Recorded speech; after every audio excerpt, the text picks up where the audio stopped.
is a big one. Pause. Before I start though, I just want to say that I uploaded my first video 2 days ago.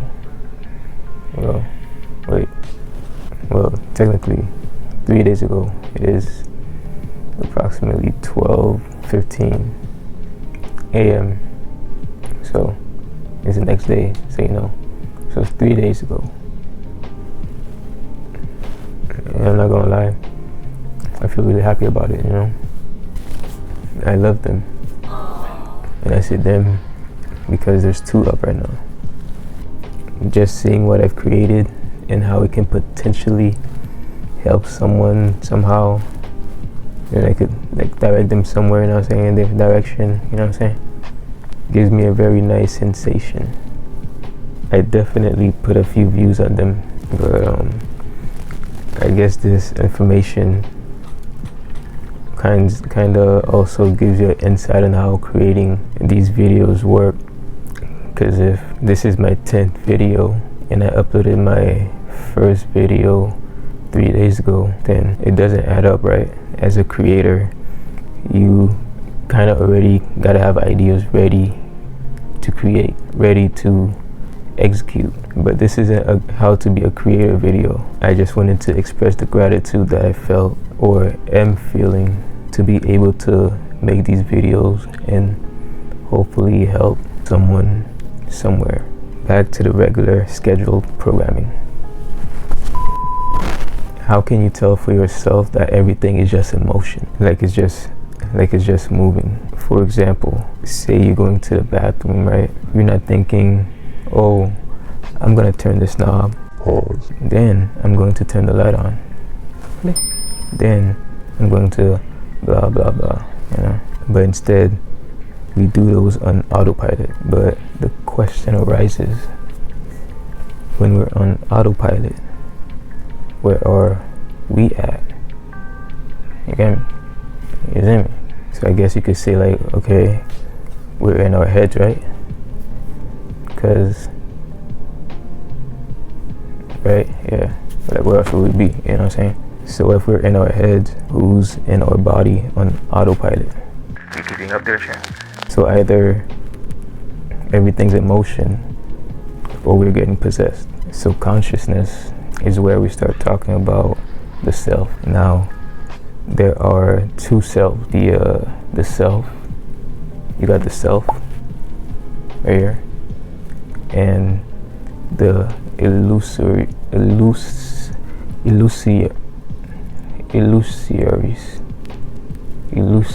self. I butchered that. Illusory. Who knows what I'm trying to say? Tell me.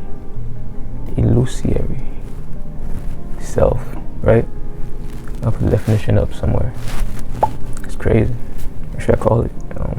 Loose. And is the you watching this video right now? I don't make the rules, man. Like, you know what I'm saying? It is what it is. It is what it is. That shit, you read. Is the you that grew up in this society and became attached to all sorts of things. So if that's the illusory self, then the self must be exactly the exact opposite, which appears when you're present or experiencing life dually, or I guess I should say dualistically. Yeah, it's been a long day, you feel me? But look though, I'm about to get the hell up out of here, man. Maybe, but I'm gonna leave you with this little segment from a Waking Up podcast. It's called Science in Solitude. It's featuring Sam Harris and Evan Thompson. Sam kind of explains, I guess, like what the self is, you know what I'm saying? Like, as you can see, yeah, like you know what I'm saying? He talks about the self. Yeah, let's say that. It's pretty interesting stuff, also deep and confusing stuff. So Good luck. Don't want us to fail to talk about the claim that the self is an illusion or a construct here, because it's so important, and we may disagree about it. Maybe that can focus all of these concerns, right? So, I and many other people have made the claim that the self, as most people think they experience it, is an illusion. And then there are other aspects, other ways in which we use this term self, which don't reference illusions. I mean, I make it clear to say that I'm not saying that people are illusions or that every use of the word self is illegitimate. There's a specific type of self that is illusory. And I think while you think we disagree about this, I think you and I actually do agree about this. I mean, there's a quote from your book I fully agree with, which makes this differentiation, which is, if you think the self is an unchangeable subject in the center of experience, kind of a CEO self, that doesn't exist. That's an illusion. But there are many other ways to understand the notion of self, which is more properly thought of as a construct rather than an illusion, or it's a process. It's not a noun, it's a verb. And these are all things I've said in various contexts. And so I think we agree on about this, but, I'm happy we should find any disagreement there. But this is the kind of thing, whatever's true in that space, let's say that it's true that most people feel that they have an internal self that's not merely identical to their body. It's not merely their answer to the problem of personal identity through time. It's not a global statement about their psychological continuity with their, the self of 10 years ago and the self who will be here in 10 years. It's actually this felt sense that there's a subject in the head that is aiming attention at the breath when they're meditating, but at the world when they're out there walking around, and they're kind of, riding around in their bodies from that point of view, as though the body were itself a kind of vehicle, right? That self, call that the CEO self. There's a claim that is an experience that people have quite commonly, which they can cease to have by paying attention more and more closely to that experience, and paying attention in a way that is as free of conceptual meddling as possible, right? Now, is it completely free? We might debate that. Certainly in the beginning, it's not. But the experiment that is being offered to people is, if you pay attention to this feeling of being a self, this thing you're calling I, which again is not your body, but it's just the sense of being a subject in the head for the most part. If you pay close attention to that, and every time you get distracted by thought, you come back to paying attention to that, you may have this experience of that feeling dropping away. And again, so this betrays a kind of soteriological bias, right? The whole purpose of this is not to make predictions about the future, certainly not based on any kind of model of the world, but this is a hypothesis, and it is making a prediction about the future of your experience if you could only use your attention in the requisite way. Again, this comes to you from a community of language users who are throwing concepts all around, but this is something you can do alone in a cave for years without seeing another living soul, right? So you could do this in an epistemic solitude. So it's not obviously a social thing. In fact, I would argue it's deconstructing something that got put there based on your social encounters earlier in life. The spurious notion of a self is an internalized thing, I think very likely, that we all get based in conversation with other human beings and being taken as objects for them, and having that whole experience of relationship ramified in this way. Again, this is probably more than we can talk about. But I guess the point I'd like you to focus on here is this claim, which again is an empirical claim, and there's a kind of behavioral recipe for authenticating this claim. And this is a claim that people have been claiming to authenticate for thousands of years in various ways. And again, this can be understood, whether it's true or false, it can be understood by all of the tools we're currently using to understand the mind in general. right? And so we can scan people's brains while they do this and have this epiphany or not, and make those comparisons. And it has ethical components. I mean, there are many places from which to judge the significance of this, but I would argue it would be part of a completed science of the mind, a scientific description of ourselves. And there's certainly nothing unscientific about it. I mean, it's not based on dogma. You don't need faith in anything other than, I mean, it's a very different kind of faith you need in order to investigate this. It's the faith you need to profitably use a cookbook, right? If you want to learn how to cook a casserole, well, if you want to call the mental attitude you need to follow the recipe faith, well then, it's not everyone's use of the term faith there, but it's the faith of, I'm not uniquely cursed in not being able to cook a casserole, and if I follow these steps, I just may be able to do it the way uncountable numbers of human beings have done it before me. And so it is with this, right? This is worth looking into. That's the faith you would use in that case. Yeah, so I think, there's aspects of that I would agree with, and then aspects I might want to phrase differently, or emphases I might want to put in other places. I would say that, first of all, the idea that there is an experience of an inner I that is both a subject of awareness and a kind of CEO, executive agent who somehow resides behind my eyes in my head.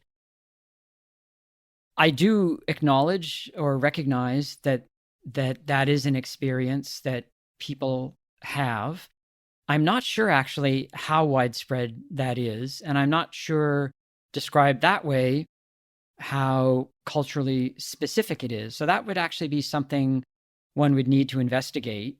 I'm also not at all convinced that is the default habitual mode of self. That strikes me as a kind of experience of self that arises in moments of reflection and reflective detachment, and not the mode of experience of self that would characterize many of the things that we do in daily life when we're kind of absorbed and geared into our environment and our tasks that we've learned to be proficient at, or when we're performing a kind of skilled activity like a dance, or engaging in martial arts practice, or skiing, or something like that, or even typing in an absorbed way when one's writing at the computer. It seems to me that there are many different modes of self-experience, and the one that you just described, that I just redescribed, is really only one of them, and I'm not actually convinced that it's widespread in those terms, and that it is the default mode of self. So that would just be one point. Now, with regard to the idea that one can engage in practices where one has a kind of recipe or script or procedure, even if it's a kind of anti-recipe, so in Zen, you really are supposed to drop all those ideas, and you're supposed to just sit. And, you might ask, well, how do I just sit? Well, just sit. And the whole idea that you would follow something like, a Mahasi Sayadaw noting, or that you would have any kind of end or goal or set of ideas about procedure and outcome, Zen would try to continually thwart that and undermine that. So it's just to say that there are sort of different ways of engaging in the kind of practice you're describing. But in any case, I don't doubt that doing that alters one's experience, or those ideas, and you're supposed to just sit. And, you might ask, well, how do I just sit? Well, just sit. And the whole idea that you would follow something like, a Mahasi Sayadaw noting, or that you would have any kind of end or goal or set of ideas about procedure and outcome, Zen would try to continually thwart that and undermine that. So it's just to say that there are sort of different ways of engaging in the kind of practice you're describing. But in any case, I don't doubt that doing that alters one's experience. And I don't doubt that it can alter one's experience in ways that lead one to have a quieter mind, and a mind that is more alert and sensitive and that experience can be felt as profoundly beneficial and transformative. In some contexts, it can be associated with, various kinds of positive affect states or bliss states. I don't doubt any of that. However, the idea that you are, in doing that, disclosing how things fundamentally are, that's a claim I would treat with a fair amount of caution, because there's a sense in which that's true. You're altering experience to bring about another experience, and that is indeed something that happens, and so is, in a sense, how things are. But the idea that you are laying bare a deeper, more fundamental reality, so that, even to put that in a phenomenological way, you're laying bare a deeper, more fundamental nature of consciousness, that's a kind of metaphysical claim, even in a phenomenological idiom. And there, I think, you can't really make a claim like that without immediately bringing to bear some kind of conceptual system within which it has meaning and is supposed to be intelligible. And then it becomes subject to interpretation, argument, alternative ways of construing the phenomena. And if we look, at even the history of Buddhism, we indeed see that. We see many, many doctrinal, philosophical, scriptural disputes about what exactly the point of a practice like that is, and what exactly a practice like that affects or brings about. So those I don't think are necessarily in contradiction to what you said, but those are the things that I would want to emphasize and bring to the fore of our attention. Yeah, well, I don't think, well, the last piece might be, but most of it's not. It's just that it is a different emphasis. So on your first point, that this is not the self we have most of the time, I would agree with that, but the way I would describe that is this self really is an illusion, right? This self isn't there, right? It's not like you have this kind of CEO self and then you destroy it through meditation. No, you recognize that it wasn't there in the first place. And the reason why this doesn't characterize much of our experience as we go through life, getting absorbed in our work or watching television or driving a car or whatever it is, that seems to depart from this clear sense, this sort of reflective sense, I think as you put it, of being the subject in the head.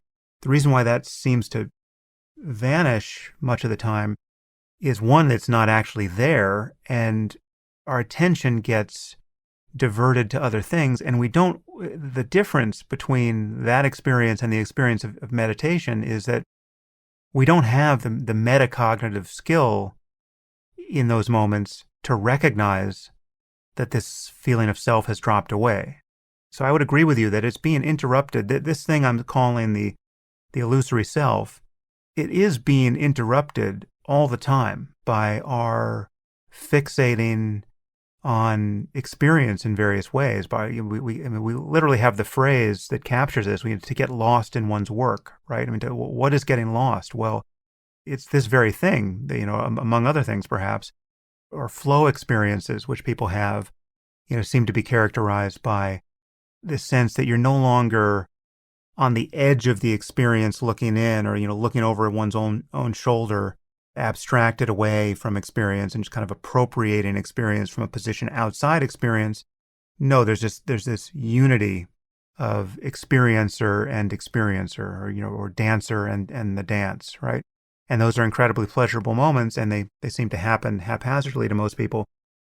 And again, the difference between flow and meditative insight, or real mindfulness in this case, is that flow tends to lack the metacognition of just recognizing that this is the way consciousness is prior to dualistic fixation, to use a jargon from one tradition of Buddhism.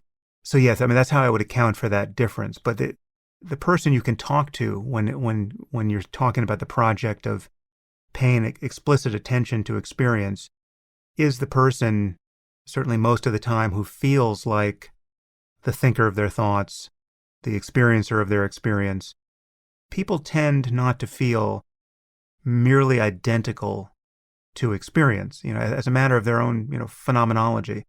They feel like there's experience, but it's being appropriated from some point of view that is at the center of it or on the periphery of it. And if you were going to give it an anatomical location, it's very likely in the head, although there's certainly testimony that people in other cultures in the East generally, and many people who've spent a lot of time practicing under the framework of a different kind of sacred anatomy, in kind of the Hindu yogic line, may think that the self sense is more in the heart, or in the chest than in the head, and that's an experience that people can have. But still, there's this subject-object dualism that is there to be inspected, and the argument is if you inspect it carefully enough, it drops away in a way that's different than it's dropping away in all these other moments when you're not noticing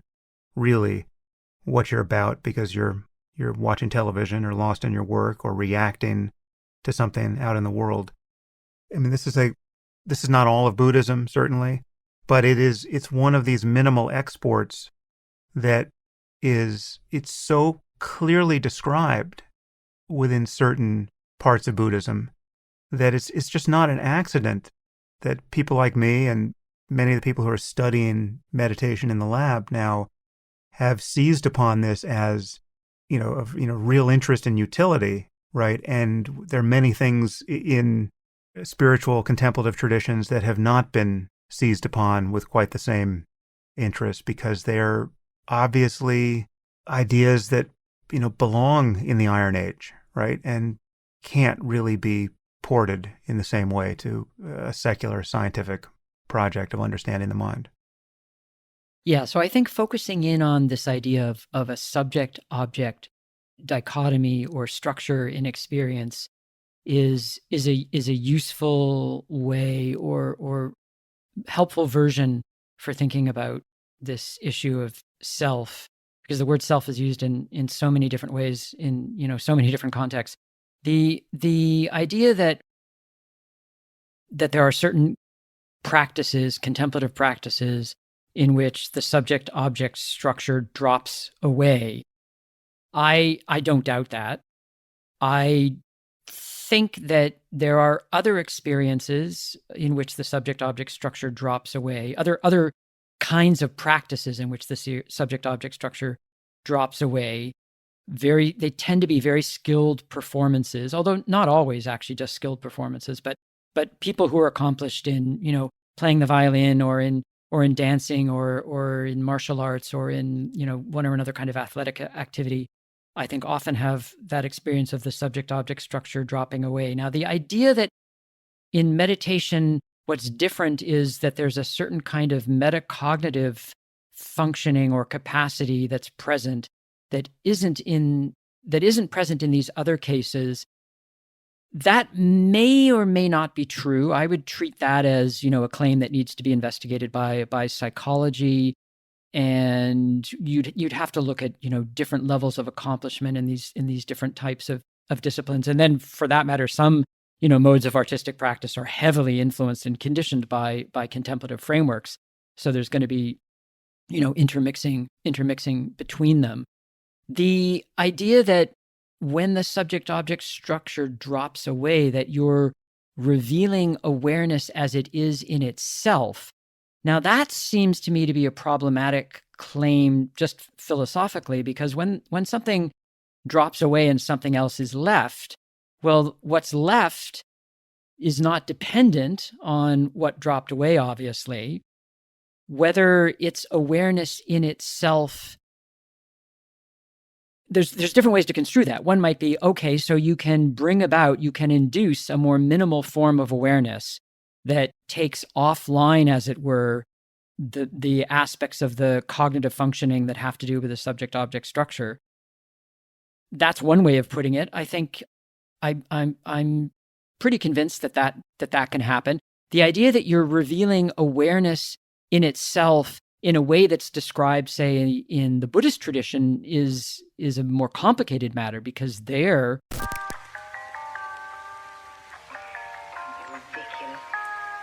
Sorry. Oh, that's all right.